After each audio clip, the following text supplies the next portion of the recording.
देखो कुछ छोटे छोटे क्वेश्चंस मैं ले रहा हूँ, मैं बहुत ज्यादा क्वेश्चन नहीं बताने वाला। सारे क्वेश्चन अगर आप देखोगे तो लगभग नीट और जेईई के दोनों क्वेश्चंस को मिला लें तो ये 100 के पार जाएंगे, और 100 क्वेश्चन करने में लगभग हमें 3 से 4 क्लास लग जाएंगे। तो मैं 100 क्वेश्चन तो नहीं बताने वाला, मैं कुछ रैंडम क्वेश्चन यार एक वीडियो बहुत हो रही है। क्या हो गया? क्या होगा? सही है। बेटा वो आपका नेटवर्क प्रॉब्लम होगा, वो इसलिए ऐसा हो रहा है कि आपका नेटवर्क वीक है। सर ट्रांजिस्टर खत्म हो गया। हाँ ट्रांजिस्टर थोड़ा सा बचा है, ट्रांजिस्टर है भी छोटा सा। तो पहले तो थोड़े से न्यूमेरिकल ले लें।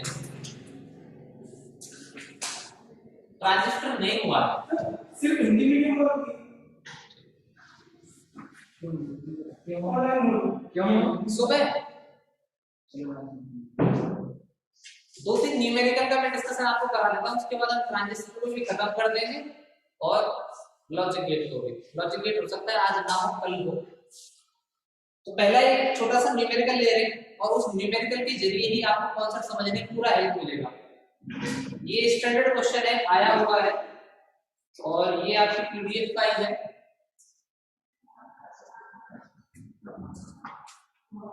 आपके पास बेटा दो डायोड है। कितने डायोड है? दो डायोड है। और ये बेटा एक फॉरवर्ड ये बैटरी से कनेक्टेड है। बैटरी का वोल्टेज 12 वोल्ट है। एक डायोड ऐसे है, एक डायोड ऐसे है।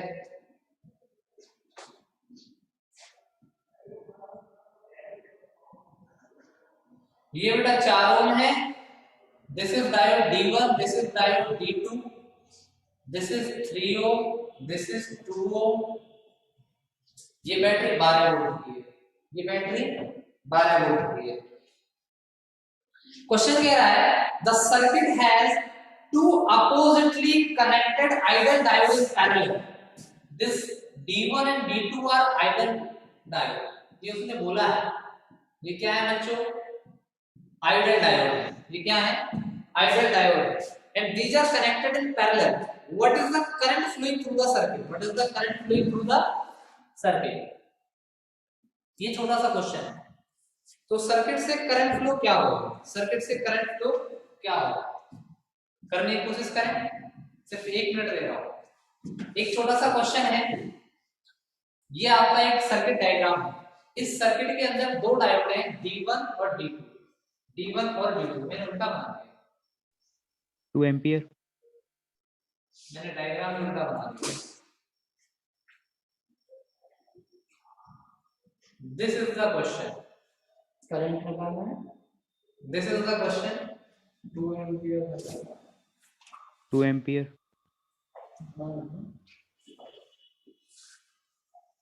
ये क्वेश्चन है सिंपल। दो डायोड हैं। This is diode D1, this is diode D2। ये 3 ओम, ये 2 ओम, ये 12 वोल्ट, ये 4 ओम। 1 मिनट का टाइम है, क्वेश्चन सॉल्व करना है। 2 एम। कितना हो जाएगा? इसमें ऑप्शन भी दिए हुए हैं 1.71, 2 एम्पियर, 2.31 और 1.33। 2 एम्पियर तो 2। ठीक है, वेरी गुड। मैं समझा देता हूं जिन बच्चों को नहीं पता। इधर देखिए, यहां से बेटा करंट फ्लो होगा। अगर ये क्या है? ये मेन साइड होती है। एक डायोड है, ये आपका एक डायोड का सिंबल होता है। This is the symbol of the diode. Diode को मैंने बहुत धीरे धीरे पढ़ाया था और डायोड के ऊपर बहुत क्वेश्चन पूछे जाते हैं। डायोड और लॉजिक गेट ये बहुत इंपॉर्टेंट है। ऐसा एक बेटा ये सिंबल होता है। ये एम है, ये पी, ये एम है, ये पी है। तो ये जो टर्मिनल होता है ना, ये एन साइड को रिप्रेजेंट करता है। ये टर्मिनल किसको रिप्रेजेंट करता है? पी साइड को। एक ना मैंने दो वीडियो भी डलवाई थी। एक हिंदी मीडियम के लिए ट्रांजिस्टर का हिंदी में वीडियो था और इंग्लिश मीडियम के लिए how does the transistor work. Transistor का वो इंग्लिश मीडियम में वीडियो आ गया होगा। आप सबको पता है कि अगर एक डायोड को फॉरवर्ड बायस में रखा जाएगा, if the diode is put on a forward bias, then ये करंट को अलाउ करेगा, और अगर डायोड को रिवर्स बायस में रखा है तो ये करंट को अलाउ नहीं करेगा। ये डायोड का प्रॉपर्टी है। अगर ये डायोड है तो फॉरवर्ड बायसिंग की कंडीशन ये है कि P को हायर पोटेंशियल रखना पड़ेगा, N को लोअर पोटेंशियल रखना पड़ेगा। रिवर्स बायसिंग की कंडीशन ये है कि P low potential, N high potential. यहां से करंट जाएगी तो ये देखो, ये N किस पे है, हाई पोटेंशियल पे, और ये वाला P किस पे है, आई एम सॉरी, यहाँ पे ये N हाई पोटेंशियल पे, यहाँ पे ये P हाई पोटेंशियल पे। तो D1 तो किसमें हो गया, सीधा रिवर्स बायस में हो गया, और D2 किसमें हो गया बच्चों, फॉरवर्ड बायस में हो गया। डायोड आइडल है, डायोड आइडल है। आइडल डायोड का resistance, the resistance of a ideal diode in case of reverse biasing कितना होता है, इनफाइनाइट। कितना होता है, infinite. So in case of reverse biasing an ideal diode behaves like an open circuit. किसकी तरह बिहेव करता है, ओपन सर्किट की तरह बिहेव करता है। अगर ये रिवर्स बायसिंग में है ना बच्चों, तो ये बिहेव करेगा ओपन सर्किट की तरह। किसकी तरह बिहेव करेगा,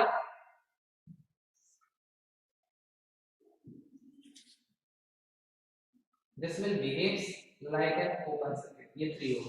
और ये डायोड जो कि फॉरवर्ड बायसिंग में है, तो इन द, अगर ये आइडल है तो इसका रेजिस्टेंस 0 हो जाएगा, it will behave like a straight wire.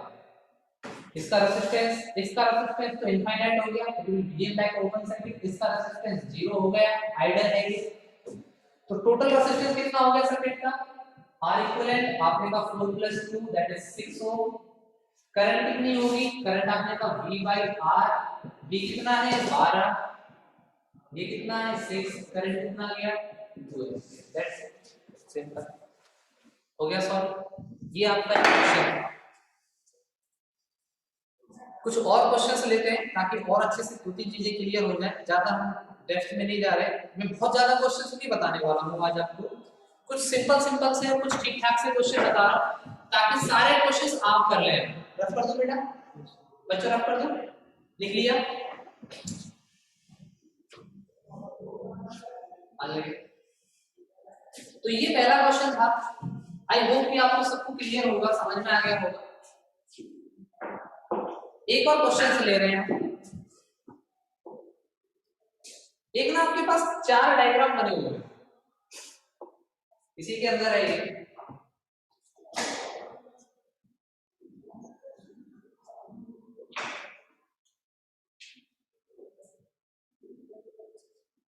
एक तो बेटा ये डायोड, हाँ थोड़े से, सारे नहीं। ये बच्चों +5 वोल्ट है, ये बच्चों 10 वोल्ट है, ये R। This is A। B में क्या दिया हुआ है बच्चों,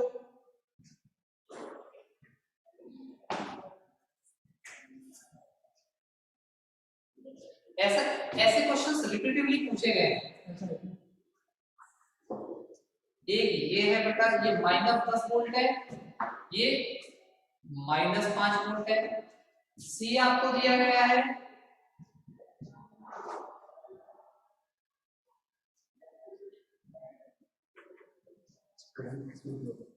सी ऑप्शन ये है,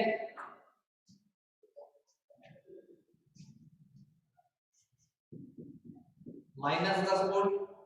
डी ऑप्शन क्या है, डी ऑप्शन है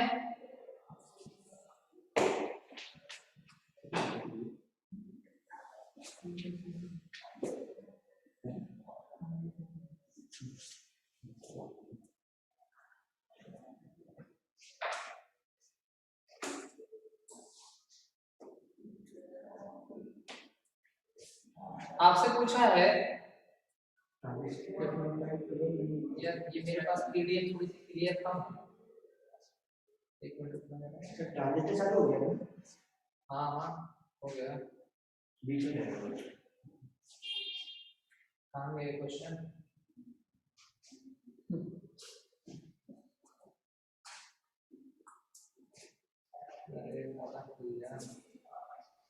कुछ ही बना दो, कुछ भी बना दो, हटाओ कुछ भी ले लो। ये 20 ओम ले लिया, 20 वोल्ट ले। बस यही है।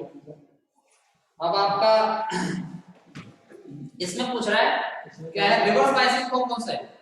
नहीं, किसमें टाइम चलो नहीं हो गया था। In which of the following, which one of the diode is reverse bias? Reverse bias. Reverse bias D. कौन है? वही होगा। देखो D. जिन लोगों ने ना पढ़ा नहीं है, जिन लोगों ने इलेक्ट्रिक नहीं पढ़ा, इसका मतलब है इसको क्या किया हुआ है, अर्थिंग की हुई है। क्या हुई है? अर्थिंग। मतलब इसका पोटेंशियल अर्थ के पोटेंशियल के बराबर है, और अर्थ का पोटेंशियल कितना होता है? 0।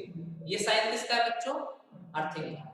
जिन लोगों ने इलेक्ट्रोस्टैटिक्स नहीं पढ़ा हुआ, कंडक्टर नहीं पढ़ा हुआ, उन लोगों के लिए बता रहा हूं, ये साइन अर्थिंग का है, नहीं पढ़ा है ना? अर्थिंग का है।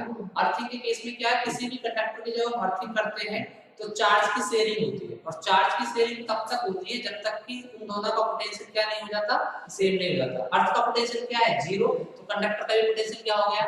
0। ये भी अर्थिंग का साइन है। तो रिवर्स बायसिंग के लिए कंडीशन ये है, रिवर्स बायसिंग के लिए कंडीशन ये है कि n किस पे होगा आपका? P होगा आपका लो पोटेंशियल पे, P किस पे होगा? लो वोल्टेज, और n का हाई वोल्टेज। ठीक है, तो ध्यान से देखो, ये P है, ये n है। n का 20 वोल्ट है, P का 0 है।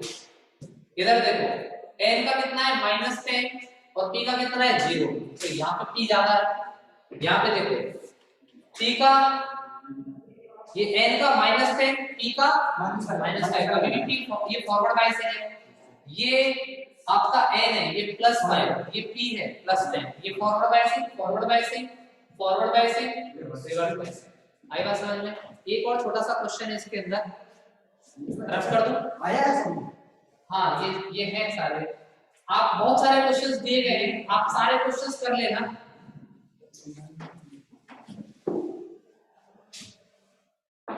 एक और क्वेश्चन है, क्वेश्चन नंबर 5 2007 का है। आपके पास ना एक इनपुट सिग्नल है बच्चों, इस तरह का एक इनपुट सिग्नल है। नहीं, लॉजिक गेट का नहीं, ये सिर्फ डायोड का क्वेश्चन है। ये -5 वोल्ट है बच्चों, -5 वोल्ट है। इसका डायग्राम भी क्वेश्चन में गिवन है। ये -5 वोल्ट है बच्चों। This is the input signal for this diode. ये इस डायोड के लिए इनपुट सिग्नल का काम कर रहा है। ये आपका एक पीएन जंक्शन डायोड है। This is the PN junction diode, और इस पीएन जंक्शन डायोड के लिए ये है कंडीशन। इसमें पूछा है, if a PN junction diode square input signal of 10 volt is applied as shown in the figure, output signal across RF will be। Output क्या होगा? अगर इसको हम इनपुट यूज कर रहे हैं, फॉर दिस डायोड, तो इसका आउटपुट क्या होगा? इसका आउटपुट क्या होगा? 4 डायग्राम बना रखे। अगर आप कहो तो मैं डायग्राम बना देता हूं। Option A diagram, option A है बेटा ये, ऑप्शन बी है,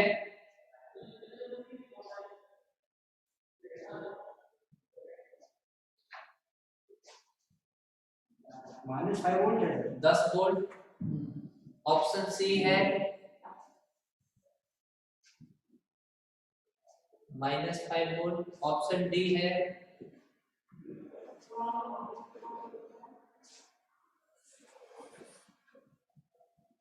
-10। क्या आंसर होगा इसका? A. Input -5 A. ए सही है, देखते ही आ जाएगा। आंसर तो आ गया। इनपुट -5 -5 +5। समझाएं कैसे? बता दीजिए। एक तो लास्ट क्वेश्चन का क्या आंसर? एक आध क्वेश्चन और थोड़ा सा ठीक सा ले लेते हैं।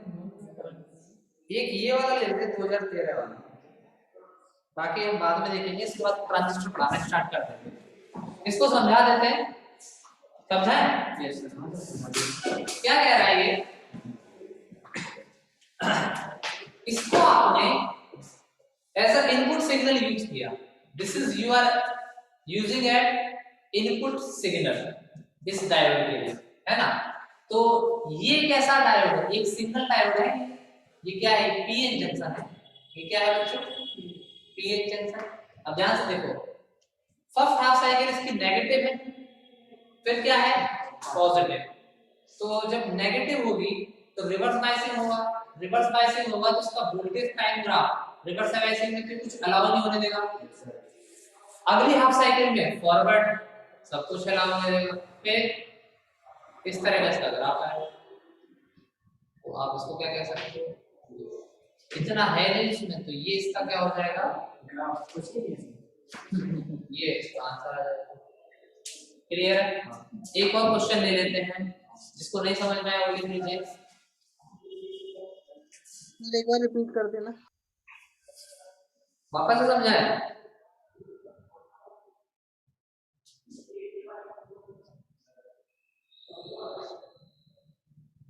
वापस से बता देता हूँ बेटा, नो प्रॉब्लम।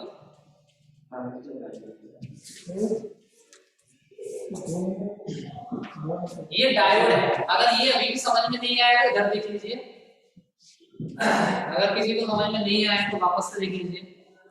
बच्चों ये डायोड है और इस डायोड का वोल्टेज टाइम ग्राफ दिया गया है। This is the voltage time graph, input voltage time graph क्या दिया गया है, ऐसा ऐसा। This is -5, this is plus. इसकी फर्स्ट हाफ साइकिल क्या होगी, फर्स्ट हाफ साइकिल, कुछ नहीं। फर्स्ट हाफ साइकिल में आपका डायोड रिवर्स बायस में आ जाएगा। किसमें आ जाएगा, रिवर्स बायस। तो जब डायोड रिवर्स बायसिंग में आ जाएगा तो इससे यहां से आपको कोई आउटपुट नहीं मिलेगा, कोई आउटपुट नहीं मिलेगा। लेकिन जैसे ही आपकी सेकंड हाफ साइकिल आएगी ना बच्चों, जैसे ही सेकंड हाफ साइकिल आएगी तो दिस इज द इनपुट, तो सेकंड हाफ साइकिल में डायोड किसमें आ जाएगा, फॉरवर्ड बायस। किसमें आ जाएगा, फॉरवर्ड बायस। तो डायोड आपका सेकंड हाफ साइकिल में आपका डायोड फॉरवर्ड बायस में आ जाएगा और ये सिग्नल को पास ऑन करेगा। अगर आप इसका वोल्टेज टाइम ग्राफ बनाओ तो ये फर्स्ट हाफ साइकिल के लिए, जैसे सेकंड हाफ साइकिल आई ऐसा, ये इसका ग्राफ। हाँ बेटा आई बात समझ में, आगे बढ़े। जिसको नहीं क्लियर है वापस से देख लो। एक छोटा सा क्वेश्चन और ले रहे हैं, एक और क्वेश्चन लेंगे, ये लास्ट है, इसके बाद फिर हम आप लोग खुद कर लेना सारे क्वेश्चन, हम आगे बढ़ जाएंगे। ट्रांजिस्टर खत्म करने के बाद हाँ और ज्यादा जल्दी कर, मुझे वो समझ नहीं आता है। क्या समझ में नहीं आता, वो ट्रांजिस्टर सेक्शन समझ नहीं आता समझ में। क्यों, कहाँ ट्रांजिस्टर करंट डायरेक्शन ट्रांजिस्टर भी मैंने पढ़ा है जैसे पहले पढ़ा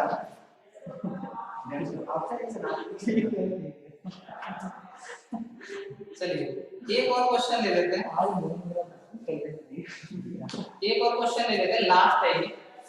इसके बाद आप लोग खुद क्वेश्चन करते रहना, सारे क्वेश्चन पड़े हुए हैं ग्रुप के अंदर। ये मैंने क्वेश्चन नंबर 8 लिया है, क्वेश्चन नंबर 8, ये 2013 का क्वेश्चन है, जे मेंस का।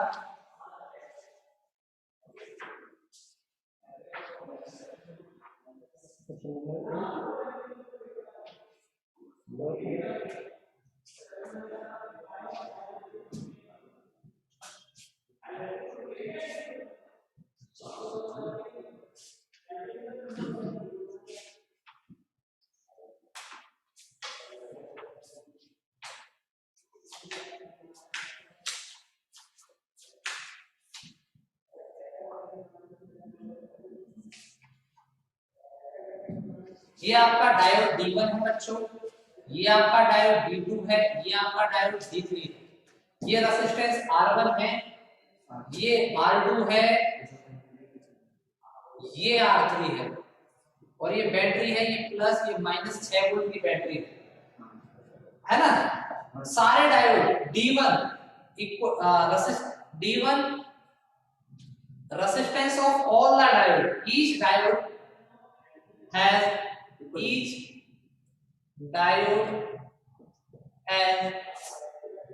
फॉरवर्ड रेसिस्टेंस, फॉरवर्ड बायसिंग के केस में जो रेसिस्टेंस होगा ना, इन केस ऑफ फॉरवर्ड बायसिंग, तो जो रेसिस्टेंस है forward resistance of 20 ohm, each diode has a forward resistance of 20 ohm and infinite backward resistance, यानी कि रिवर्स बायसिंग के केस में उनका रेसिस्टेंस कितना होगा, इनफाइनाइट, लेकिन इन case of forward biasing resistance कितना होगा, 20, जीरो नहीं है, यहाँ जीरो नहीं है, 20 होगा ईच डायोड, और infinite in case of reverse biasing में इनफाइनाइट है। R1 equal to R2 equal to R3 equal to 50 ohm, 50 ohm. Current through the R3 is, this one is R3, 50 minutes. current through R3 is, छोटा सा question, current through R3 is, तो voltage तो है current through R3 is, R3 से कितना current flow होगा बताइए, current through R3 is 1/20.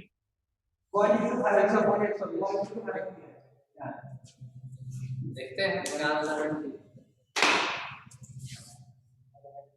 Option है इसके 60 milli ampere, 50 milli ampere, 100 milli ampere, 25 milli ampere, 50 milliampere. पक्का ना, सॉल्व किया जाए, हाँ बच्चों सॉल्व किया जाए, हाँ सर क्या पक्का, चलिए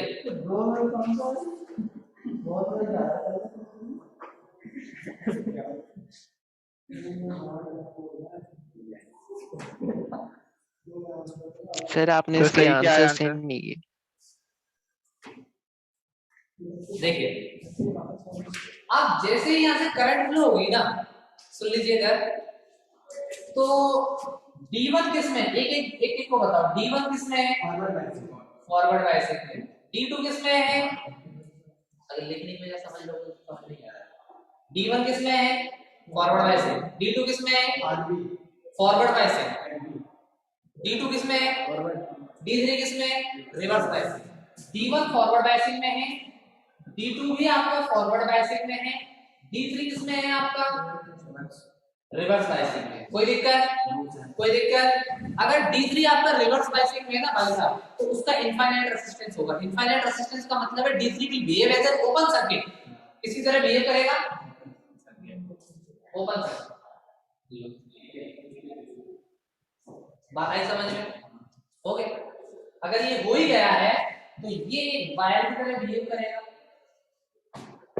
ये आपका एक वायर, स्ट्रेट वायर,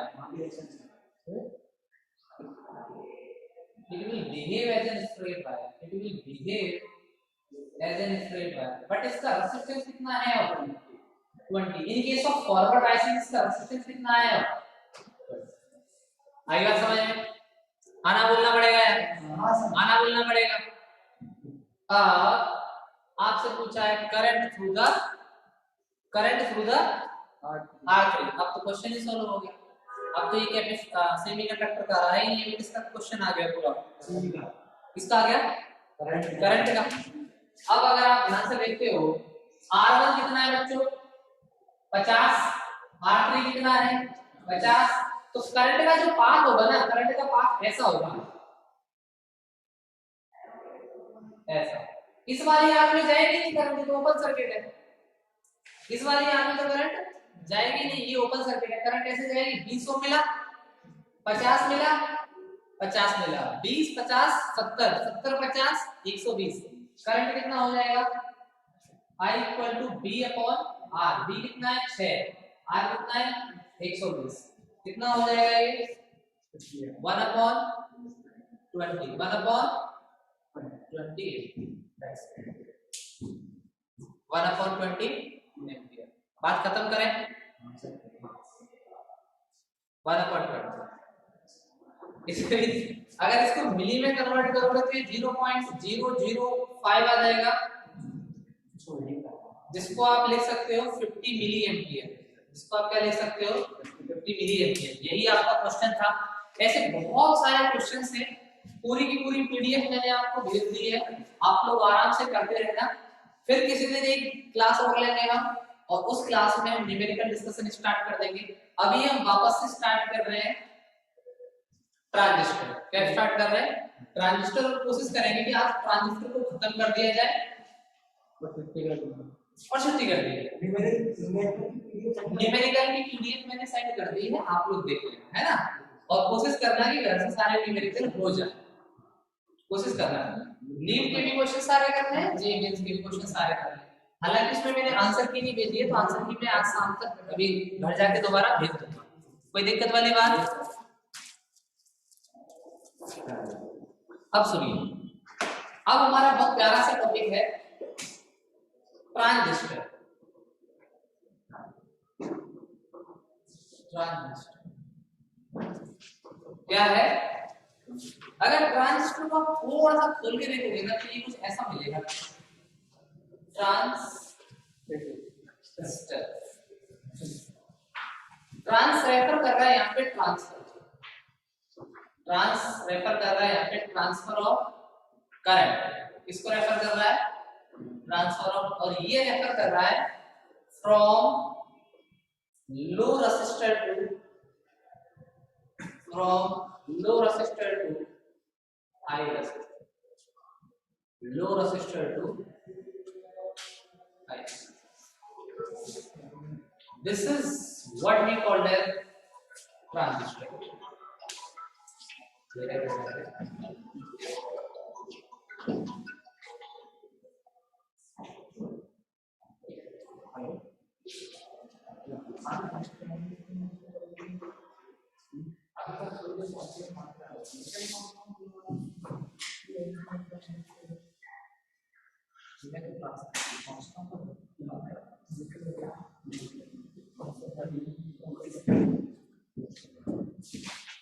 लिख लिया?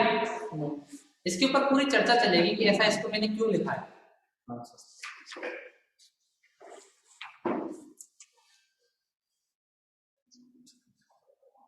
बहुत ज्यादा लंबा है ना?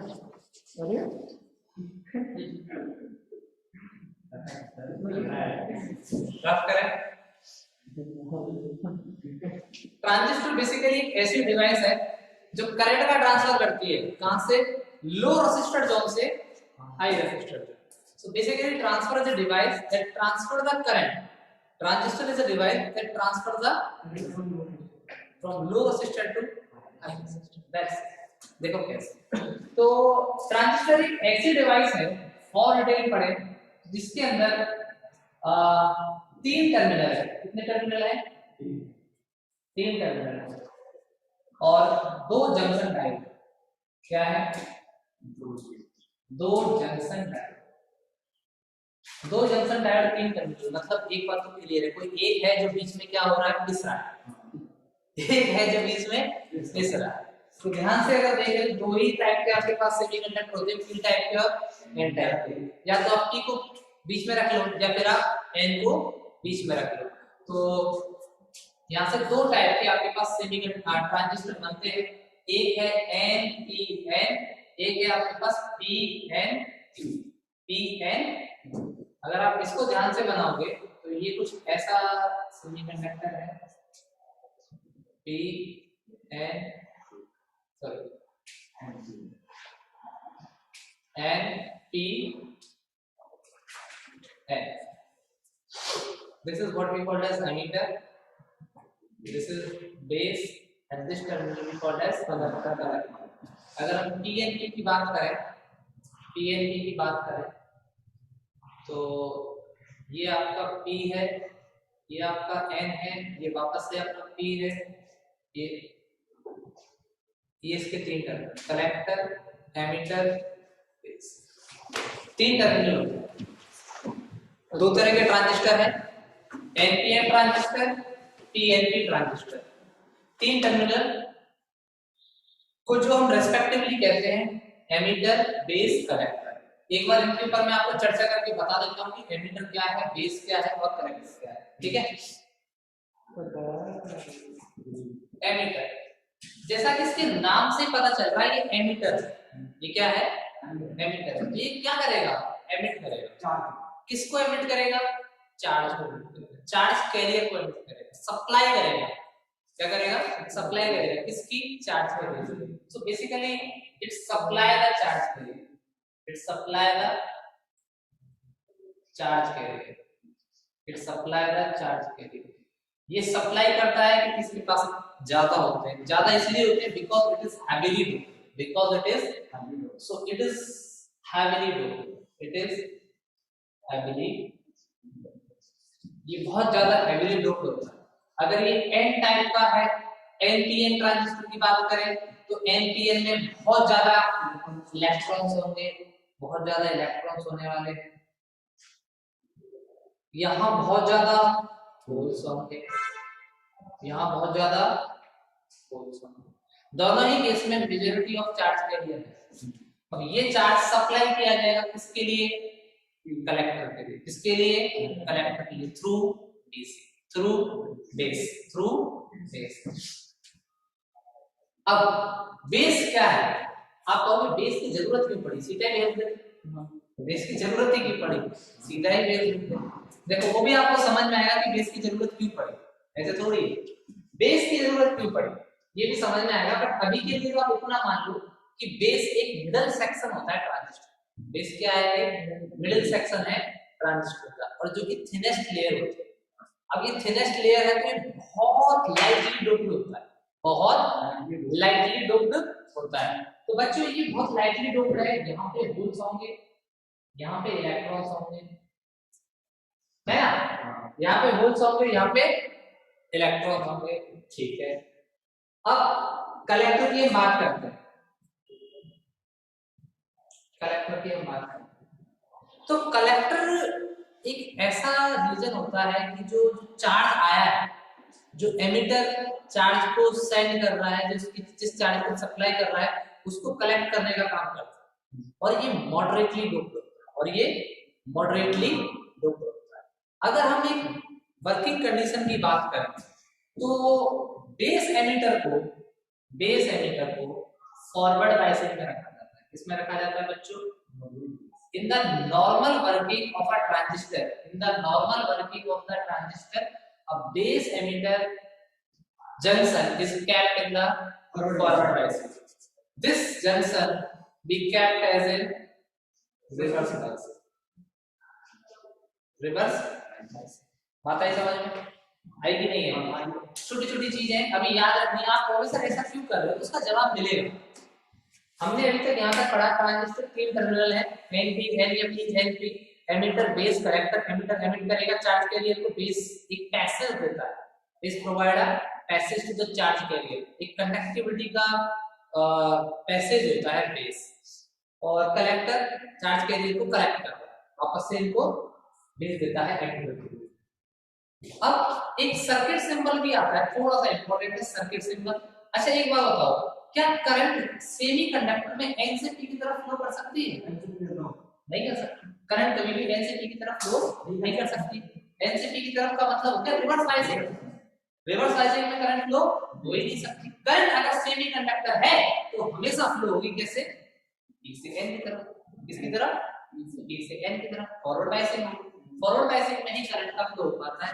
अगर आप इसका सर्किट सिंबल बनाने की कोशिश करते हो ऐसा बनेगा।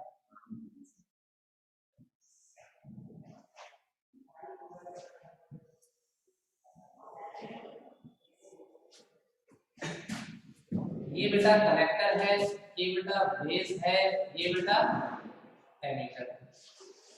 सेम बेटा यहाँ पे बन गया।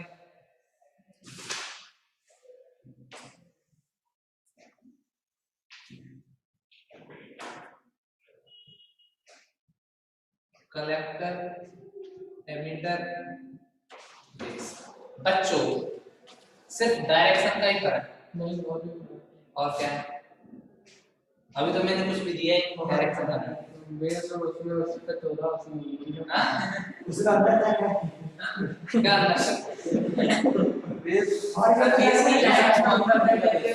वो ऑरिजिनल अरे सब सेम है रे।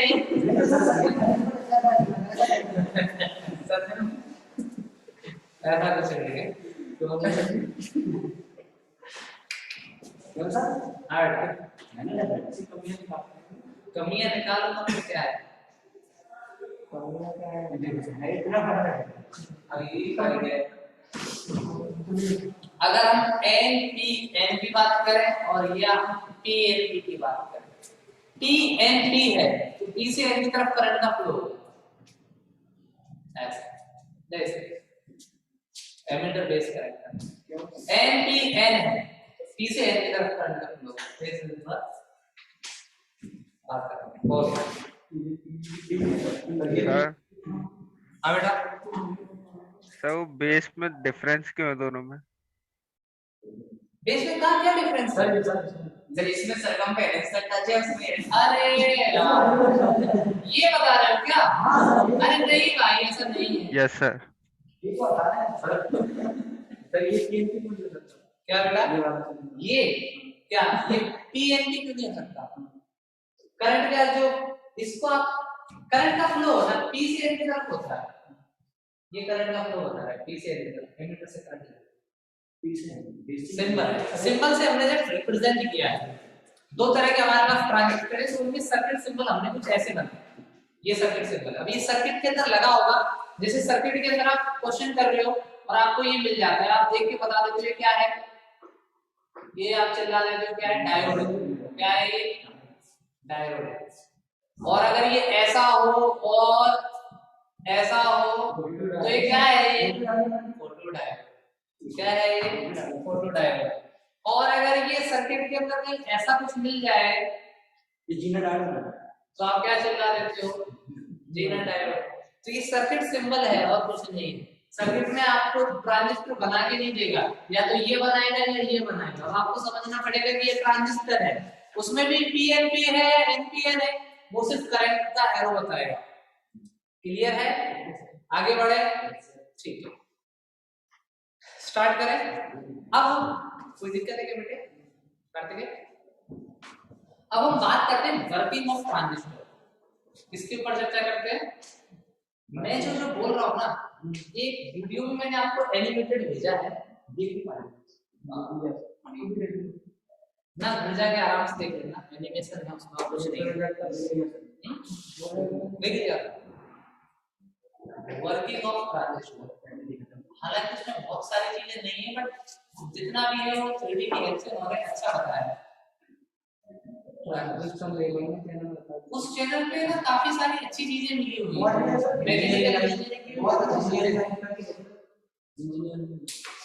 Working of transistor, transistor work कैसे करता है? तो देखो, चाहे एनपीएन हो या पीएनपी हो, दोनों का वर्किंग सेम। एनपीएन हो या पीएनपी हो, वर्किंग कंडीशन दोनों का सेम है। इधर देखिए, आपके पास ये मान लो पीएनपी ट्रांजिस्टर है। क्या है बच्चों? पीएनपी। अगर ये पीएनपी ट्रांजिस्टर है ना, तो ये एमिटर होगा। अरे बोलो यार, this is emitter, this is what? Base. This is the connector. Emitter, base, connector. अच्छा, ये अगर एमिटर है ना, तो यहाँ पे ये पी है, तो यहाँ पे बहुत ज्यादा क्या है बच्चों? वोल्ट्स, बहुत ज्यादा वोल्ट्स, क्योंकि ये हेवीली डोप्ड है। क्योंकि ये हेवीली डोप्ड है, तो अगर ये हेवीली डोप्ड है तो यहाँ पे बहुत ज्यादा वोल्ट्स है। और ये बेटा क्या है? थिन लेयर है। ये क्या है? Thin layer. सुनना मेरी बात ध्यान से, बाद में लिख लेना, समझ नहीं है। ये थिन लेयर और ये बहुत लाइटली डोप्ड है। ये एन है तो यहाँ इलेक्ट्रॉन्स होंगे बहुत कम, एक दूसरे। और ये ना थोड़ा सा बड़ा रीजन होता है, ये इसको थोड़ा सा क्या रखा जाता है? बड़ा रखा जाता है, ताकि जब इलेक्ट्रॉन यहाँ पे जो चार्ज कैरियर यहाँ से यहाँ तक आए तो वो एक्सेलरेट हो सके आराम से। आई बात समझ में? अब क्या किया, ये आपके पास बना बेस। अच्छा सुनो, अब सुनो, emitter, base, collector. Emitter, base, collector. कितने जंक्शन बने इसमें? दो बने। एक तो जंक्शन एमिटर बेस का है, एक बेस कलेक्टर का है। अगर आप बेस का बायसिंग नहीं करते हो, बेस का बायसिंग नहीं करते हो, सीधा आप दोनों को बैटरी से जोड़ दो, इन दोनों को, चाहे फॉरवर्ड बायसिंग करो चाहे रिवर्स बायसिंग करो, एक जंक्शन बोथ केस में, दोनों ही केस में, सेल को सीधा कर लो चाहे उल्टा कर लो, सेल की पोलैरिटी को आप चेंज कर लो, एक जंक्शन दोनों ही केस में रिवर्स बायसिंग में रहेगा। एक जंक्शन दोनों ही केस में क्या रहेगा, रिवर्स बायसिंग में। और वो जंक्शन रिवर्स बायसिंग में आया, सर्किट क्या हो गया ऊपर, करंट का फ्लो, करंट का फ्लो, करंट का फ्लो तब हो सकता है अगर आप चाहते हो करंट का फ्लो हो, तो आपने इसको रखा फॉरवर्ड बायसिंग में, इसको किस में रखा, फॉरवर्ड बायसिंग में, P फॉर पॉजिटिव, तो ये हाई पोटेंशियल है, इसको आपने फॉरवर्ड बायसिंग में रखा। अब सुनना मेरी बात ध्यान से, अब इसको आपने रख लिया रिवर्स बायसिंग में,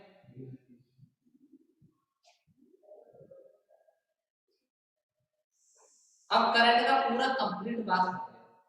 अब क्या होगा, ये P है, ये फॉरवर्ड बायसिंग में, हाई पोटेंशियल है, तो यहां से चार्ज के लिए इस तरफ आएंगे, यहां से चार्ज के लिए इस तरफ आएंगे, ये चार्ज के लिए इधर आए, ये चार्ज के लिए इधर आए, इधर आए, इधर आए, इधर आए, ये चार्ज के लिए इधर मूव कर रहे हैं।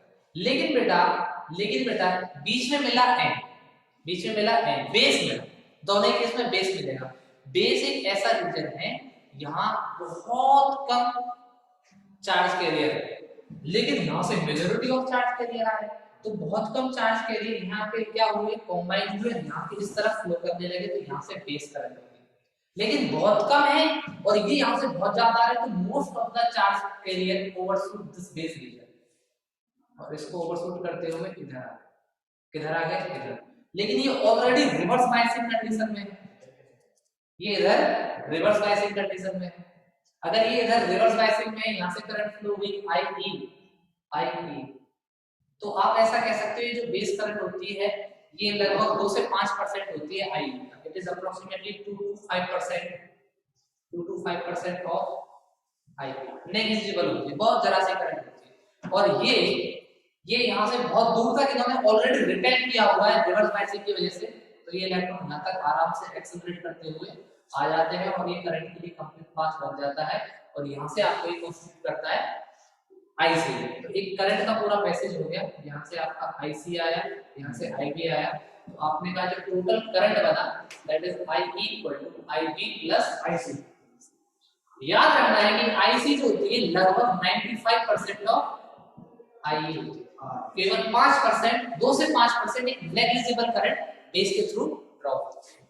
बेस का जो काम है एक कंडक्टिविटी पैसेज का काम करता है, बिना बेस को बायस किए आप एक कनेक्शन बना ही नहीं सकते हो ट्रांजिस्टर के, नहीं हो सकता, क्योंकि दोनों ही केस में चाहे फॉरवर्ड बायसिंग हो चाहे रिवर्स बायसिंग हो, एक जंक्शन आपका हमेशा रिवर्स बायसिंग की तरह बिहेव करेगा, और जैसे ही एक जंक्शन रिवर्स बायस बना सर्किट पूरा ओपन हो जाएगा, current flow he. This is the basic function, basic working of a transistor. यहाँ आप लिख सकते हो IE that is the emitter current, IB that is emitter current, IB that is base current,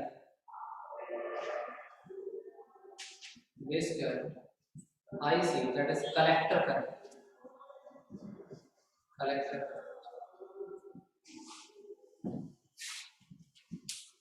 समझ में आया?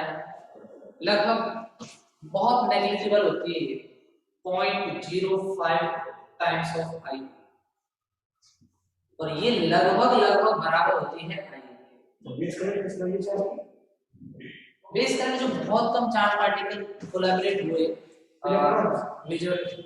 यहाँ से इलेक्ट्रॉन आए ना, ये इधर से मूव करने लग जाते हैं कुछ चार्ज पार्टिकल रिकॉम्बाइन होते, इससे आपको बेस करंट। इसका एक एनिमेटेड वीडियो, ये बेस करंट कैसे बना, कलेक्टर करंट कैसे बना, ये मैंने भेज रखा है, ये मैंने इसको वर्किंग बताया। अब जाके आप वापस उसको देखेंगे तो आपको बहुत सारी चीजें क्लियर होंगी। अब उसमें तो यहीं तक है, इसको खत्म कर दे, यहाँ से आगे पिक्चर और स्टार्ट होती है, ठीक है? अभी से रफ कर लिख लिया हो तो रफ करें,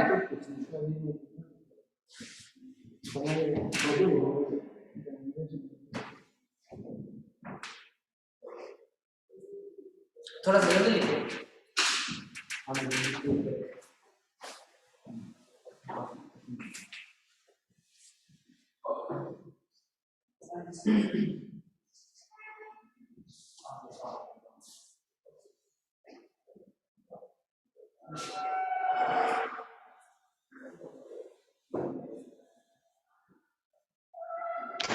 सिर्फ बैटरी अपोजिट साइड लगेगी। क्या कह रहे हो बेटा? बैटरी बैटरी ये फॉरवर्ड बायसिंग है ना, this is the emitter base junction. Emitter base junction आपने फॉरवर्ड बायसिंग में रखा है, तो ये हाई पोटेंशियल होगा और ये बेस लो पोटेंशियल होगा। ये base collector junction this is always put on reverse biasing condition. Reverse biasing में है तो P लो पोटेंशियल पे होगा, N हाई पोटेंशियल पे होगा। आई बात समझ में? जी। अच्छा अगर ये NPN होता तो इसको मैं रफ करूं एक बार, लिख लिया? लिख लिया? अगर ये NPN होता तो वर्किंग तो अभी भी सेम है, बस बायसिंग चेंज है, थोड़ा सा डायरेक्शन भी चेंज हो जाता। अगर ये NPN होता, मान लो ये है ऐसा, सुनो बच्चों बेसिक चीज अगर आपको याद है तो दिक्कत ही नहीं है। ये है आपका N, ये है आपका P, ये है आपका N। ये बेटा कलेक्टर बना, ये बेटा बेस बना, ये बेटा एमिटर बना। बच्चों याद हमेशा ये रखना है कि emitter base junction, emitter base junction in case of normal working of a transistor ये आपका फॉरवर्ड बायस होगा। ये आपका क्या होगा? Forward bias. Base collector junction in case of normal working of a transistor ये आपका रिवर्स बायस होगा। आया ना? अच्छा अब मुझे आप बताएंगे emitter base junction, emitter base junction इसको फॉरवर्ड बायस में रखना है तो यहां में कौन सा पोटेंशियल डाल, लो की हाई? फॉरवर्ड बायस है, P हाई पे आएगा, N लो पे आएगा। बात आई समझ में? बात आई समझ में? यह क्या होता है? N P रिवर्स बायसिंग में तो N किस पे होगा? हाई पे होगा, P किस पे होगा? लो पे।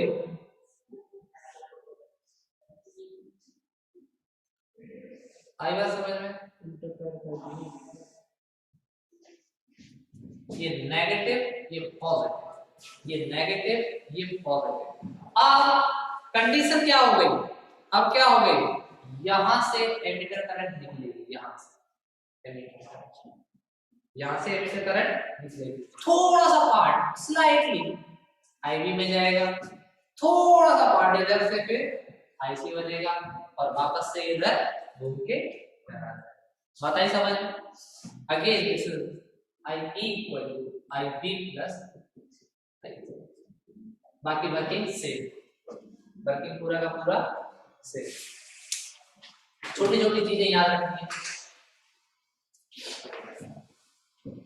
यहां से अब अगर आप इसका आईवी ग्राफ बनाओगे तो आपको कुछ कांस्टेंट मिलेंगे, जिन कांस्टेंट को आपको याद रखना है। एग्जाम्स में वो constant as a result directly पूछे जाते हैं। सर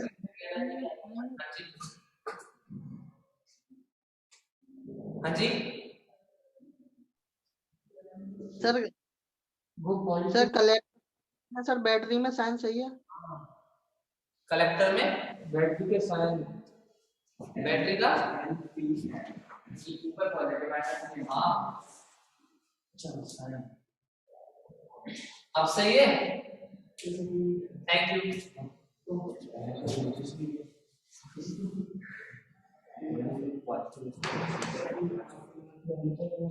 बात है नहीं बेटा, यहां से बेटा हम दो कांस्टेंट को डिफाइन करते हैं। यहां से हम सीधे दो कांस्टेंट को डिफाइन करते हैं और उन कांस्टेंट को नाम देते हैं DC gain of a transistor. क्या नाम देते हैं? DC gain of a transistor. Basically constant होते हैं, क्या होते हैं? कांस्टेंट।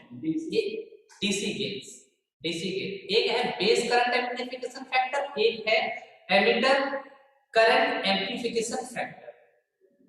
अब समझाता हूं दोनों से क्या है, बस कांस्टेंट है ये आपको याद रखना है। ये क्या है आपको याद रखना पड़ेगा। समझो जरा कैसे, रफ कर दो इसको। यहां से आपके पास दो कांस्टेंट सामने निकल के आते हैं। ये कांस्टेंट आपको याद रहे, एक तो आप कॉमन बेस एम्पलीफायर पढ़ोगे वहां पे भी काम आने वाले हैं, कॉमन एमिटर पढ़ोगे वहां पे भी काम आने वाले हैं। और कभी कभी सीधा फॉर्मूला भी पूछ लिया जाता है, फॉर्मूला में क्वेश्चन भी पूछ लिया जाता है। तो ये दोनों काफी इंपॉर्टेंट है, अल्फा और बीटा।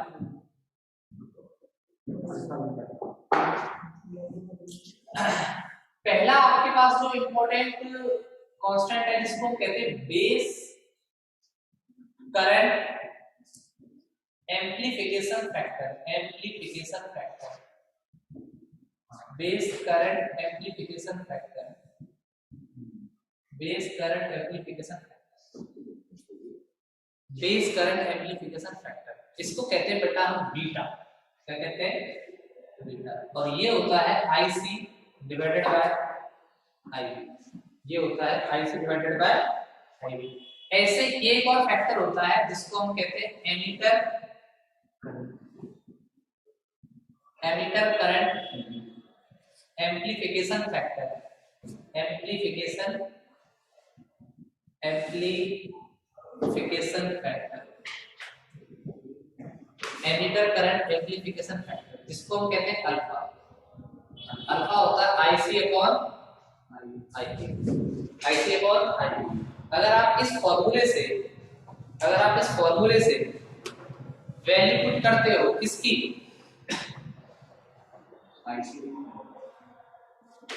बीटा, तो आई बी क्या आ जाएगा? यहाँ से आई बी क्या आ जाएगा? आई बी आ जाएगा आईसी अपॉन बीटा। यहाँ से आपके पास आई का वैल्यू क्या आ जाएगा? IC upon alpha. बट आपको पता है इन transistor,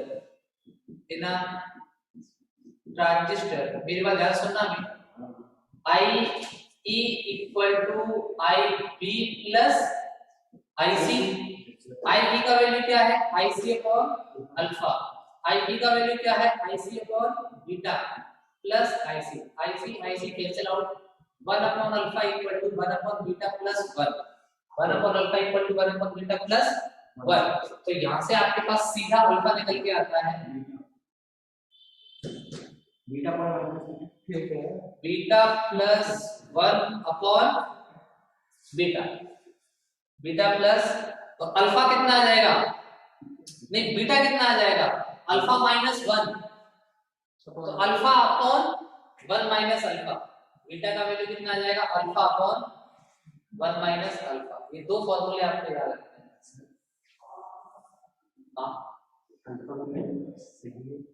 beta plus 1 upon beta होगा sir, beta upon beta plus 1 होगा। बीटा एलसीएम आ गया, बीटा नीचे आएगा ना, उल्टा करेंगे तो बीटा होगा। बीटा अपॉन बीटा प्लस 1 होगा, राइट? बीटा एलसीएम ले लो ना, कहाँ दिक्कत आ रही है? तो ये 1 प्लस बीटा हो गया, वापस से आप इसका रेसिप्रोकल करोगे तो alpha equal to beta upon 1 plus beta आ जाएगा। एक बार आप 1 को इधर भेज दो तो अल्फा माइनस 1 हो जाएगा, alpha minus 1 equal to 1 upon beta, तो यहाँ से बीटा का वैल्यू आ जाएगा। क्लियर है? तो ये चीजें थोड़ा सा याद रखनी है आपको, सीधे फॉर्मूला बेस्ड एग्जाम क्वेश्चंस में सीधे सीधे काम आएंगे।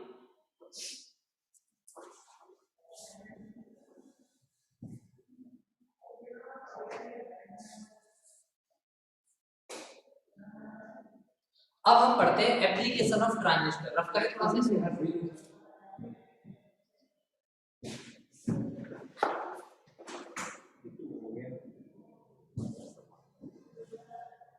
मंडे से आपकी क्लास ना दिन में लगा, दिन में दोबारा नहीं आना पड़ेगा।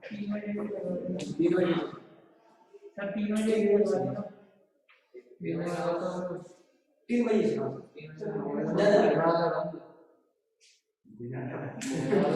दो से 3 तक कर लेना, बोलना 2 से मतलब 3 के। हाँ अच्छा, तो ये 2 से 3 मिनट। हाँ सर, 3 जाएगा खाना वाला बैठा लेके एक बार चका नहीं पूरा दिन हो जाता है ना बच्चों को। कुछ लोग तो घर चले जाते हैं, कुछ लोग नहीं जा पाते घर से। तो भोजनालय में आराम से खाना खा के आओ। क्या खा के आते हैं? दाल रोटी चावल सब्जी, रायता मिलता है। रायता एक ही बार मिलता है कि 2 बार मिलता है? एक ही बार मिलता है। पानी मतलब दिन को 2 बार, इतना पत्ते जैसी रोटी। रफ्ता है इसको। अब हम बात करते हैं बेटा ट्रांजिस्टर की एप्लीकेशन क्या है। ट्रांजिस्टर में एक बहुत अच्छा जो मेन एप्लीकेशन होता है वो है एम्पलीफायर। एम्पलीफिकेशन करता है ट्रांजिस्टर। क्या करता है बेटा? एम्पलीफिकेशन करता है।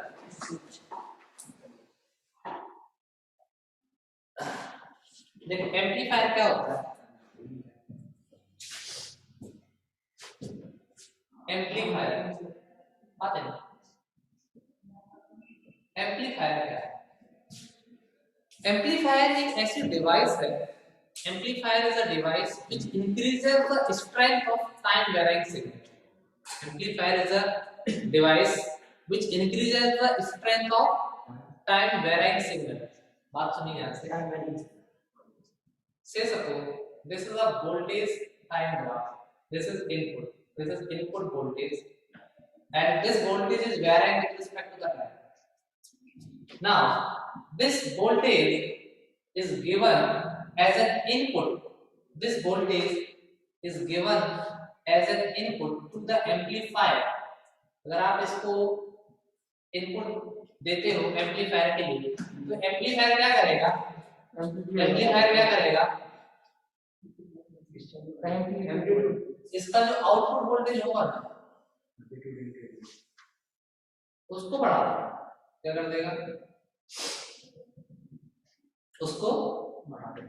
ये काम एम्पलीफायर ने किया। आप देखते हो कि बहुत बड़ी बड़ी कॉन्फ्रेंसेस होती हैं, उसमें माइक लगा होता है ना, हजारों आदमी तक आवाज जाती है, बहुत धीरे से बोल रहे हैं, माइक लगाए वहां तक चलिए। एम्पलीफायर ने क्या किया? उस टाइम दे रहा है, मैं बोल रहा हूँ मेरी फ्रीक्वेंसी और एम्पलीट्यूड मेरा कंटीन्यूअसली वेरी कर रहा है। मैं जब बोल रहा हूँ तो कभी हाई कभी लो कभी हाई कभी। मेरा जो साउंड है, अगर आप साउंड का ग्राफ बनाओगे तो वो बेसिकली टाइम वेरिंग सिग्नल है। वो क्या है? टाइम वेरिंग सिग्नल है। अब उस टाइम वेरिंग सिग्नल की स्ट्रेंथ अगर बढ़ा दी जाए, उसका एम्पलीट्यूड बढ़ा दिया जाए, तो ये काम जो कर, इस प्रोसेस को कहा जाता है amplification. This process is the amplification. और जो डिवाइस एम्पलीफिकेशन के प्रोसेस को कर रही होती है उस डिवाइस को ही हम कहते हैं एम्पलीफायर। आप कहोगे सर इसका एम्पलीट्यूड तो इतना था, इसका एम्पलीट्यूड इतना बढ़ा है, तो इसके पास में एनर्जी कहां से है? तो इस प्रोसेस के लिए, इस काम के लिए जो एम्पलीफायर होता है, इसको किसी एक्सटर्नल सोर्स से जोड़ा जाता है जहां से ये एनर्जी को एक्सट्रैक्ट करता है। सो amplifier is always connected with an external source from which it extract the energy for this purpose।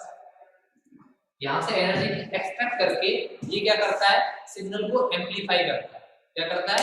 Signal को एम्पलीफाई करता है। आप देखते हो कि वो भजन वाले जो आते हैं वो एक अपनी मशीन से लेके आते हैं, उसको लाइट से जोड़ते हैं, तब आप एम्पलीफिकेशन प्रोसेस को कर पाते हैं। तो basically amplifier extract the energy, electrical energy from the external source. तो लिख लीजिए amplifier is a device, N amplifier is a device which increases the strength of Amplifier is a device which increases the strength of time varying signal.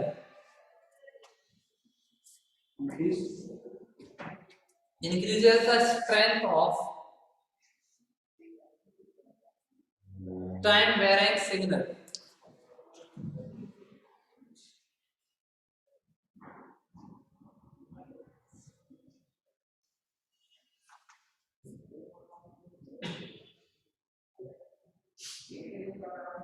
ठीक है? क्या हुआ? An amplifier is a device which increases the strength of time varying signal. Time varying signal. For this purpose, amplifier extracts the energy. For this purpose, amplifier extract the energy from the external source. For this purpose, amplifier extract the energy from the external source.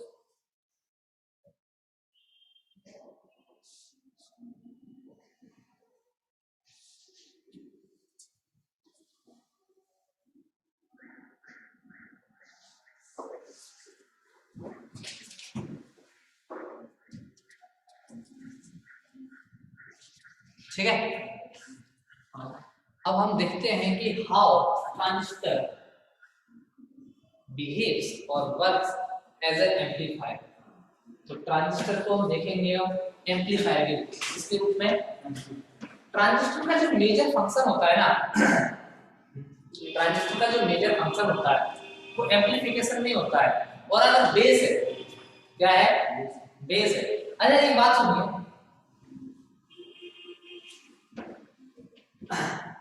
Base का biasing ही ना करें, base का biasing ही ना करें, मेरी बात ध्यान से सुनना, और अगर सहमत हो तो बताना। बेस का बाइसिंग ही ना करें। ट्रांजिस्टर में 3 टर्मिनल है और 2 बेस है, 3 टर्मिनल है, 2 बेस है।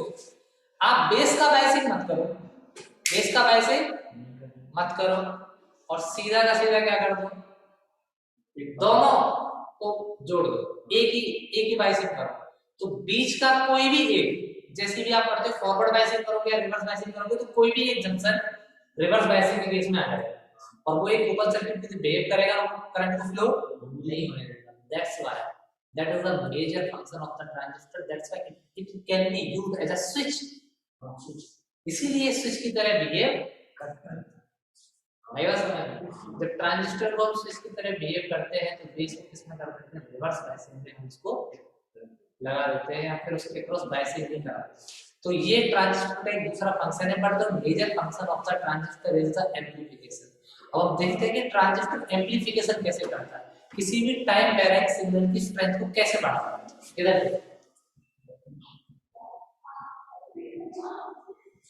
Transistor as an amplifier,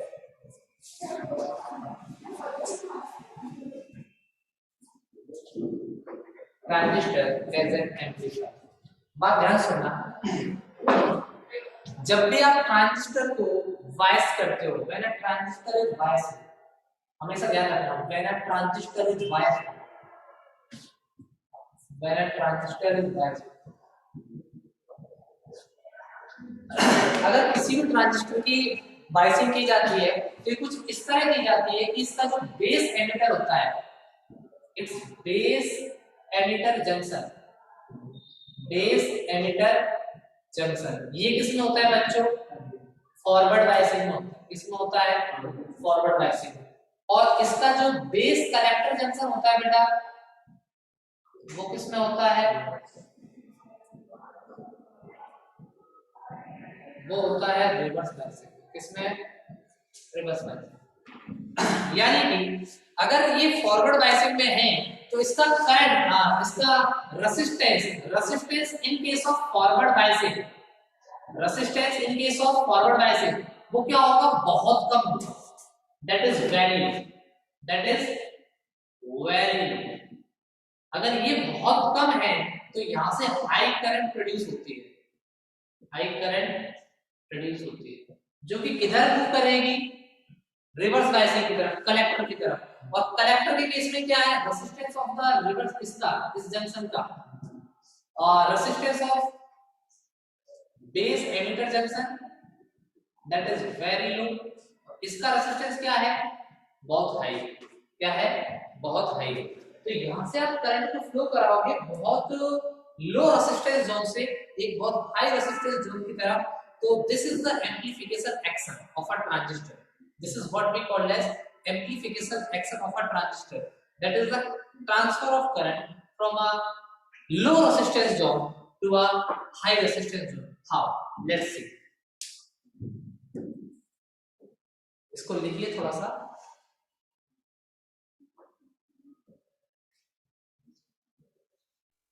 sir एक बार बता दीजिए पहला वाला पॉइंट। देखिए ट्रांजिस्टर को जब बाइसिंग करते हो तो कुछ इस तरह बाइसिंग की जाती है कि इसका base emitter junction forward bias रखा जाता है। अगर base emitter junction forward bias है तो इसके अक्रॉस जो रेजिस्टेंस होता है वो बहुत कम होता है, फॉरवर्ड बायसिंग में रेजिस्टेंस बहुत कम होगा और हाई वैल्यू ऑफ करंट का फ्लो होगा। और बेस कलेक्टर की जब आप बायसिंग करोगे तो वो रिवर्स बायसिंग होगी। रिवर्स बायसिंग में जो रेजिस्टेंस होता है, resistance in case of reverse biasing, resistance in case of reverse biasing वो बहुत ज्यादा होता है, बहुत हाई होता है। ऐसा मिसकॉन्सेप्शन नहीं है कि करंट ही फ्लो नहीं होगा, करंट तो फ्लो होगा, लेकिन रेजिस्टेंस बहुत ज्यादा है। रेजिस्टेंस क्या है? बहुत ज्यादा है, रेजिस्टेंस बहुत ज्यादा है। तो करंट का ट्रांसफर तो होगा, करंट का ट्रांसफर होगा एक लो रेजिस्टेंस जोन से हाई रेजिस्टेंस जोन की तरफ। किसकी तरफ? लो रेजिस्टेंस जोन से हाई रेजिस्टेंस जोन की तरफ। तो this action we called as amplification action. इसी को हम क्या कहते हैं? एम्प्लीफिकेशन एक्शन कहते हैं। This is the basic mechanism of the amplification. लिखिए, इसको समझाता हूं। आप बेसिकली वोल्टेज की हेल्प से जब भी आप क्या पढ़ोगे? Logic gate. क्या पढ़ोगे? Logic gate. लॉजिक गेट में आप बेसिकली डिजिटल सिग्नल को पढ़ते हो, डिजिटल सिग्नल को पढ़ते हो। तो डिजिटल सिग्नल की जो कंट्रोलिंग की जाती है, एक सिग्नल को जो भेजा जाता है, ट्रांसफर किया जाता है, वो इन टर्म्स ऑफ वोल्टेज ही भेजा जाता है। किसके टर्म्स में भेजा जाता है? वोल्टेज के टर्म्स में। अब वोल्टेज को आप कम ज्यादा कर रहे हो, सारी चीज वेरी कर जाती है। इसकी हेल्प से, वोल्टेज की हेल्प से, किसकी हेल्प से? बात सुनिए मेरी बात ध्यान से, कि जब आप अभी तो आप ट्रांजिस्टर पढ़ रहे हो, अभी तो मैं आपको ट्रांजिस्टर पढ़ा रहा हूँ। ट्रांजिस्टर के बाद अगला चैप्टर आएगा लॉजिक गेट। लॉजिक गेट में मैं आपको सिग्नल बताऊंगा। दो तरह के सिग्नल होते हैं, एक एनालॉग सिग्नल, एक digital signal. Analog signal, digital signal. Digital signal में जितनी भी इंफॉर्मेशन को आप भेजोगे, जो भी इंफॉर्मेशन आप रिप्रेजेंट करोगे, that completely are in terms of voltage. किसके टर्म्स में होते हैं? वोल्टेज।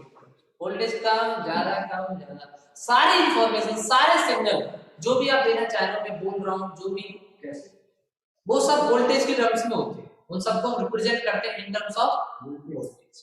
डिजिटल सिग्नल के केस में all the information are represented in terms of voltage. अब अगर हम वोल्टेज को वेरी कर रहे हैं, वोल्टेज को क्या कर रहा है? वेरी कर रहा है। वोल्टेज वेरी कर रही है तो मेरी सिग्नल स्ट्रेंथ भी तो वेरी कर रही है। सोचो अगर मैं वोल्टेज को हाई कर दूं तो मेरी सिग्नल स्ट्रेंथ भी तो क्या हो गई? बहुत हाई हो जाएगी। देखो मैं यहाँ पे, आप देखोगे कि मैं कैसे वोल्टेज को हाई करता हूं। अगर मेरी वोल्टेज हाई हो गई तो मेरी सिग्नल की स्ट्रेंथ भी क्या हो जाएगी? हाई। ध्यान से देखिए, आपको पता चलेगा कि जो ट्रांजिस्टर होता है, ट्रांजिस्टर कैसे वोल्टेज को हाई करता है। देखिए, समझाएं इसको, बहुत ही सिंपल है। आपको समझ में नहीं आया ट्रांजिस्टर? कंफ्यूज हो गए? मैं कंफ्यूज क्या? ये इधर से करंट आ रहा है। ये पी एन, एक ट्रांजिस्टर लिया है हमने, ये पीएनपी ट्रांजिस्टर है। बच्चों ये तो आपको पता चल ही गया होगा कि एम्प्लीफिकेशन में हम क्या करने वाले हैं। क्या करने वाले हैं? एम्प्लीफिकेशन में वोल्टेज को हाई करने वाले हैं। अगर मैंने मेरी वोल्टेज को हाई कर दिया, अगर मैंने मेरी वोल्टेज को बढ़ा दिया, तो मेरी सिग्नल स्ट्रेंथ भी क्या हो गई? आजकल जितने भी सिग्नल है वो सब डिजिटल सिग्नल है, एनालॉग सिग्नल कुछ भी नहीं। जो भी सिग्नल है वो सब डिजिटल है। आप लोगों तक मेरी आवाज आ रही है, ये मेरी साउंड रिकॉर्ड हो रही है, ये सब डिजिटल सिग्नल की फॉर्म में रिकॉर्ड हो रहा है। इन टर्म्स ऑफ वोल्टेज ये रिकॉर्ड होता है। हाँ, इन टर्म्स ऑफ वोल्टेज ये रिकॉर्ड होता है। इसके अंदर आईसी लगा हुआ है, वो सब इसको रिकॉर्ड कर रहा है। अब अगर मेरी वॉइस को बढ़ाना है, अगर मेरे पास एक माइक होता और आप चाहते कि वॉइस बढ़ जाए, तो आप फट उसको बढ़ा देते, just because of N amplifier. उस एम्पलीफायर के अंदर क्या लगे हुए हैं? हजारों लाखों ट्रांजिस्टर्स लगे हुए, हजारों, खूब सारे ट्रांजिस्टर लगे हुए। देखिए, और छोटा सा होता है एक ट्रांजिस्टर इधर। और ट्रांजिस्टर एम्पलीफिकेशन कैसे करेगा? ये आपका एडिटर है, ये आपका बेस है, ये आपका कलेक्टर है, ये आपका क्या है? कलेक्टर। नॉर्मल वर्किंग आपको याद रखनी पड़ेगी। नॉर्मल वर्किंग क्या कहती है? Emitter base. एमिटर बेस किसमें होगा? फॉरवर्ड बायसिंग में। बेस कलेक्टर किसमें होगा? बायसिंग में। अगर ये फॉरवर्ड बायसिंग में है तो ये कुछ ऐसा होगा, हाँ ना बोलना पड़ेगा। और अगर ये रिवर्स बायसिंग में है, this is the forward biasing, this is forward bias, this is reverse bias, तो ये कुछ ऐसा होगा।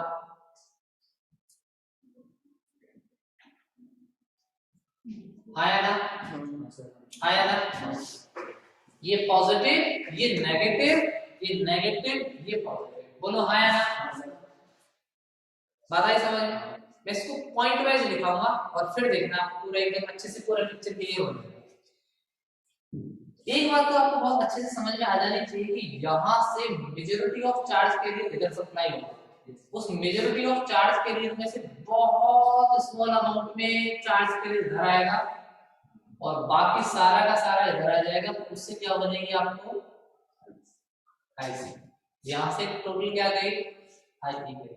अच्छा, इसके अक्रॉस कुछ ना कुछ पोटेंशियल डिफरेंस होगा, इस बेस एमिटर के अक्रॉस कुछ ना कुछ क्या होगा पोटेंशियल डिफरेंस होगा। आपने उसको कहा बीबी, क्या कहा बी, और इसके अक्रॉस क्या होगा बीबी बी। अब पहला पॉइंट लिखिए आप इसमें, ये डायग्राम बनाइए और इस पूरे एप्लीकेशन के प्रोसेस को समझेंगे। अच्छा एक बात सुनिए, अगर मैं इस बीबीसी को बढ़ा देता हूँ, ये बीबीसी बहुत बढ़ जाती है, वोल्टेज बहुत हाई हो जाती है, तो क्या मेरा काम आसान हो जाएगा? वोल्टेज अगर मेरी बढ़ रही है, ट्रांजिस्टर की हेल्प से अगर मैं वोल्टेज को बढ़ा रहा हूँ, ट्रांजिस्टर की हेल्प से अगर मैं वोल्टेज को बढ़ा रहा हूँ, तो मेरा जो सिग्नल होगा उसकी भी तो स्ट्रेंथ बढ़ेगी। अगर सिग्नल की स्ट्रेंथ बढ़ेगी तो एम्प्लीफिकेशन हो गया। मेजर फंक्शन ट्रांजिस्टर का जो होता है वो एम्प्लीफिकेशन पर्पस के लिए ही किया,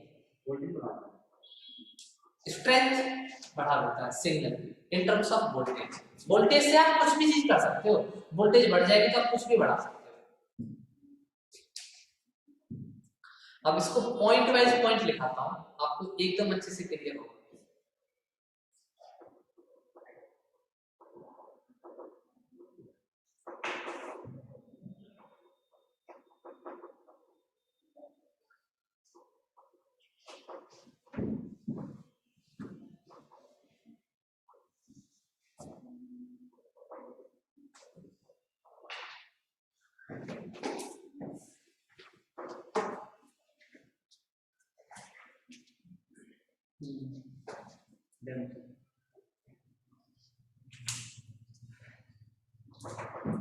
सुनना बहुत ध्यान से बच्चों, पहला पॉइंट लिखिए इसमें, पहला पॉइंट लिखिए, in case of transistor, its biasing is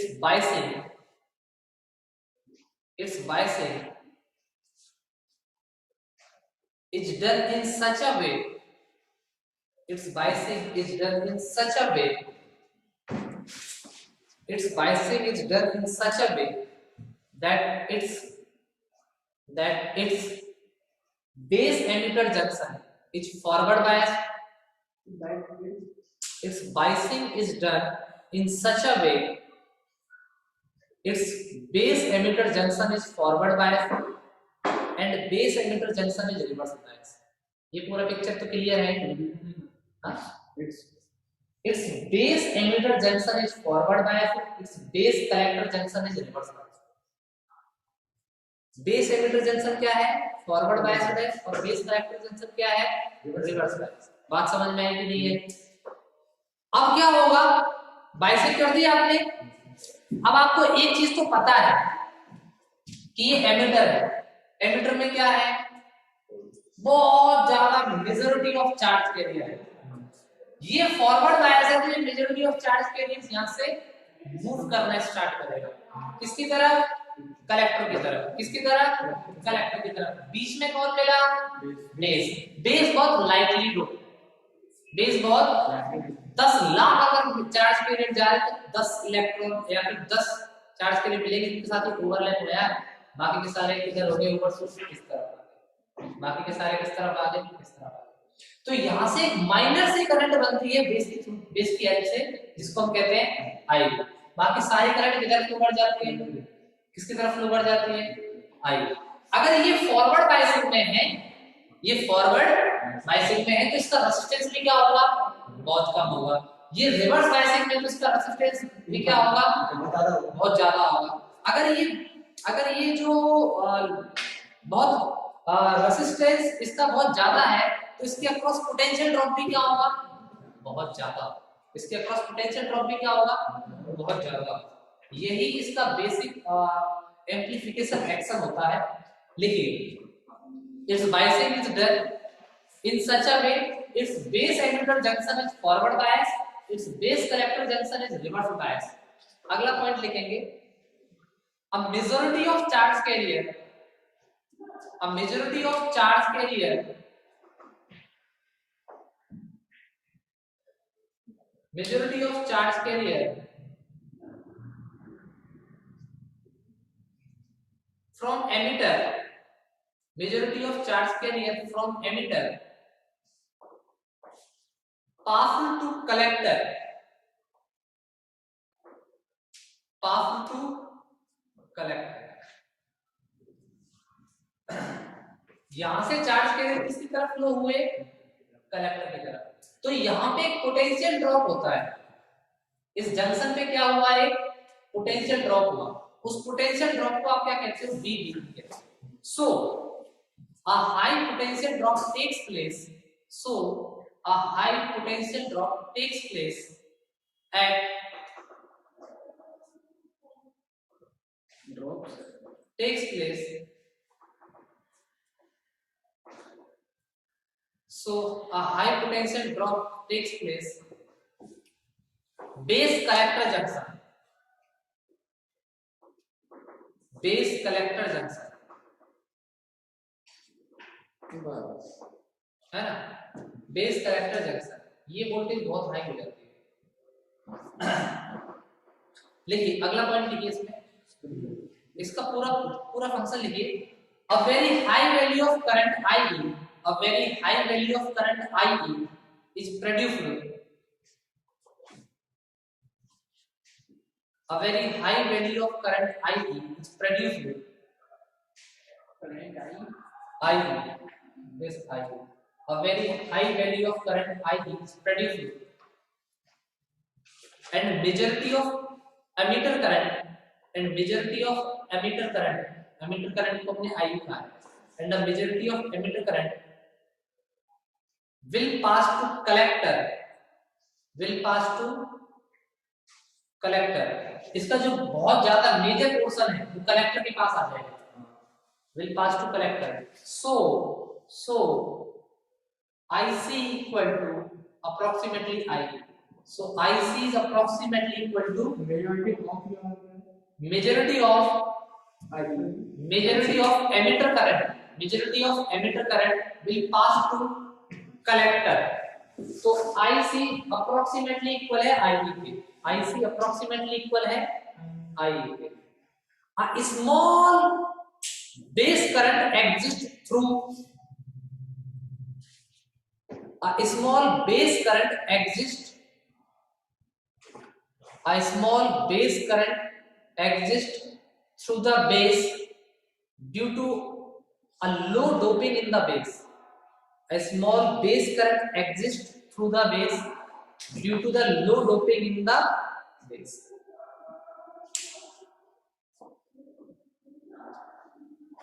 due to the low doping of the base। अगला पॉइंट लिखिए, if BVE, if BVE is the potential difference, BVE is the potential difference across base emitter junction, if BVE is potential difference across base emitter junction and BVC is the potential difference across base collector junction, base collector junction, if BVE it is the potential difference across base collector junction and BVC is the potential difference across, BVE is the base BVE is the potential difference across base emitter junction, BC potential difference across base collector junction, then due to forward biasing of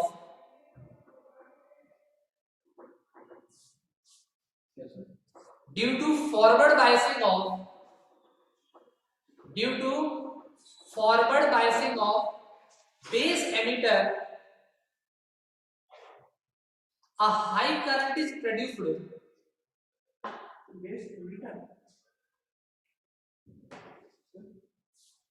A high current is due to forward biasing of base emitter. A high current is produced which is passed through the base.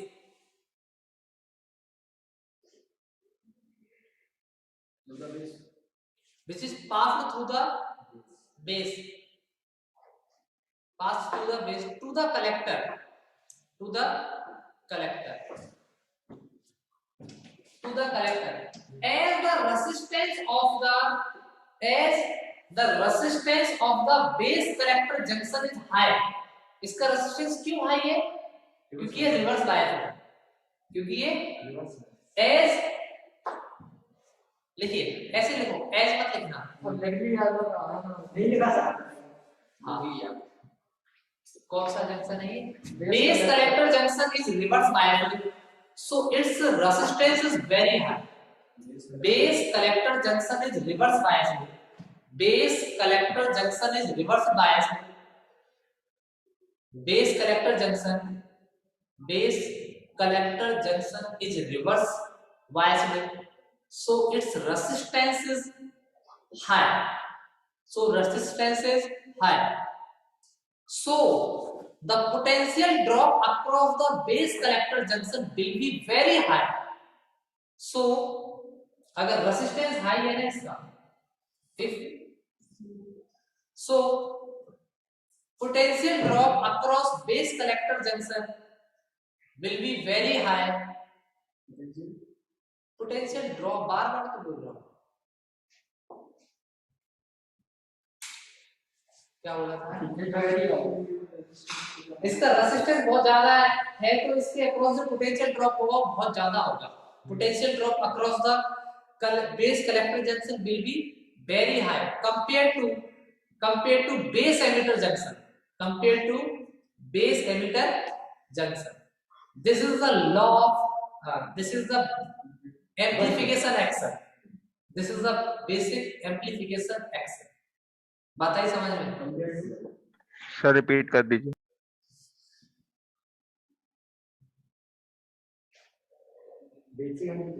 अरे यार, अब अपने आप लिख लो. ये base collector junction है, ये reverse bias है. ये बेस कलेक्टर जंक्शन अगर रिवर्स बायस है तो इसका रेजिस्टेंस बहुत ज्यादा है. तो भी करंट फ्लो हो रही है. इसका मतलब इसके अक्रॉस पोटेंशियल ड्रॉप बहुत ज्यादा हो रहा है. पोटेंशियल ड्रॉप बहुत ज्यादा हो रहा है. इसको अपने अकॉर्डिंग जैसे मर्जी पढ़े लिख लो. मैं बार-बार बोलवा तो मैं भूल जाऊंगा गलत.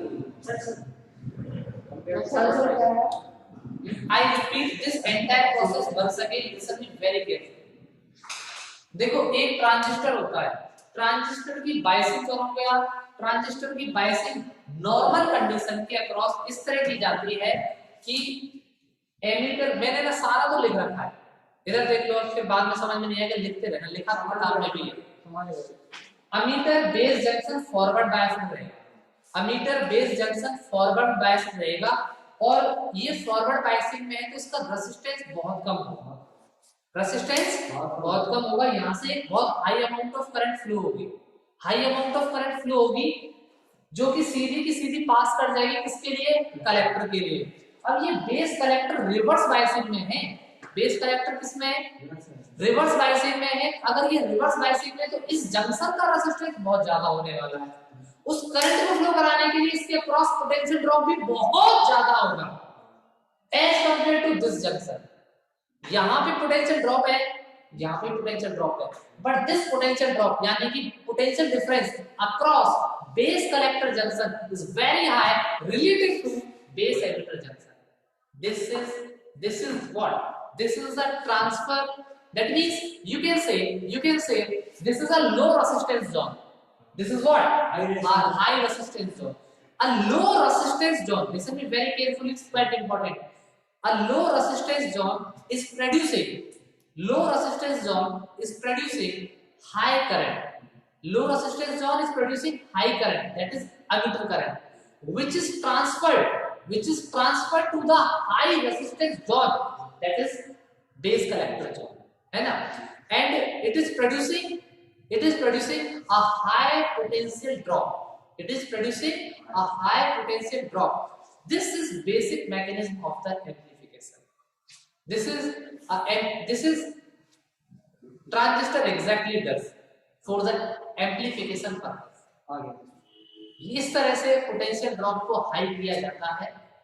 इसको हम रिवर्स बायसिंग में करते हैं, जानबूझ के रिवर्स बायसिंग में करते हैं तो रेजिस्टेंस बढ़ता है और बढ़ता है, उस रेजिस्टेंस की बढ़ेगी लेकिन करंट तो फ्लो हो रहा है, उसको ओवरकम करने के लिए पोटेंशियल ड्रॉप भी बढ़ता है। ये पोटेंशियल ड्रॉप बढ़ गया, वोल्टेज बढ़ गया इसके क्रॉस, तो ये हमारा एम्प्लीफिकेशन वाला काम हो गया। आइए समझ में। अब एम्प्लीफायर है, अब एम्प्लीफायर है, तो अगर आप एम्प्लीफायर के कनेक्शन की बात करो तो ये थोड़ा सा है, इसको और खत्म कर देते हैं यहाँ से।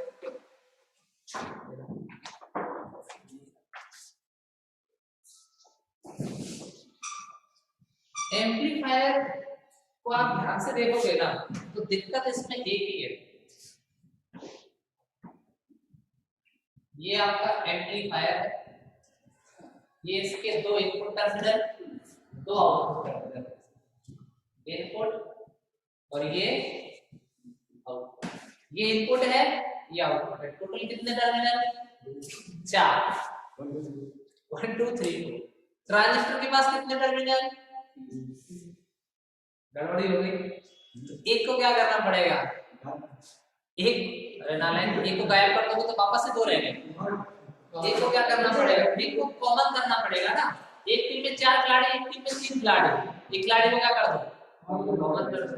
एक को क्या करना पड़ेगा? कॉमन करना पड़ेगा। तो यहाँ से 3 तरह का कनेक्शन बनता है, जिसको हम कहते हैं common base connection, common base connection. इसमें क्या है? बेस कॉमन है। इसमें क्या है? बेस आपका कॉमन है। अगर आप इसके इनपुट की बात करोगे, इनपुट में आप यूज करोगे एमीटर और बेस को, एमीटर और बेस को। आउटपुट में आप यूज करोगे बेस और कनेक्टर, बेस और कनेक्टर। एक आपका कनेक्शन बनता है common ammeter connection, common ammeter connection. अब आपका एमीटर कॉमन हो जाएगा। अब आपका क्या कॉमन हो जाएगा? एमीटर। तो इनपुट में आप यूज करोगे एमीटर, बेस एमीटर को, आउटपुट में आप यूज करोगे, आउटपुट में आप यूज करोगे एमीटर और कलेक्टर को। तीसरा होता है common collector connection, common collector connection. इसमें कलेक्टर कॉमन है, यानी कि एमीटर और collector they are used for input signal, और कलेक्टर और base they are used as output signal. तो हमारे जो सिलेबस में है नीट और जेईई में कॉमन एमीटर जंक्शन, ये हमारे सिलेबस में दो, इसको ही हम पढ़ने वाले हैं, कॉमन एमीटर कनेक्शन या फिर कॉमन एमीटर एम्पलीफायर। बात आई समझ में? बात आई समझ में? एक्चुअली एम्पलीफायर के पास में 4 टर्मिनल है, ट्रांजिस्टर के पास में 3 है, तो किसी एक को क्या करना पड़ा है? कॉमन करना पड़ा है। तो किसी एक को भी कॉमन करके आप इस तरह से 3 तरह के एम्पलीफायर बना सकते हो। बट इन अवर एडवांस में तो है नहीं। जेईई में इसमें जो भी क्वेश्चंस पूछे जाते हैं, नीट में जो भी क्वेश्चंस पूछे जाते हैं, they are just from the common emitter amplifier. तो कॉमन एमीटर एम्पलीफायर को पढ़ेंगे।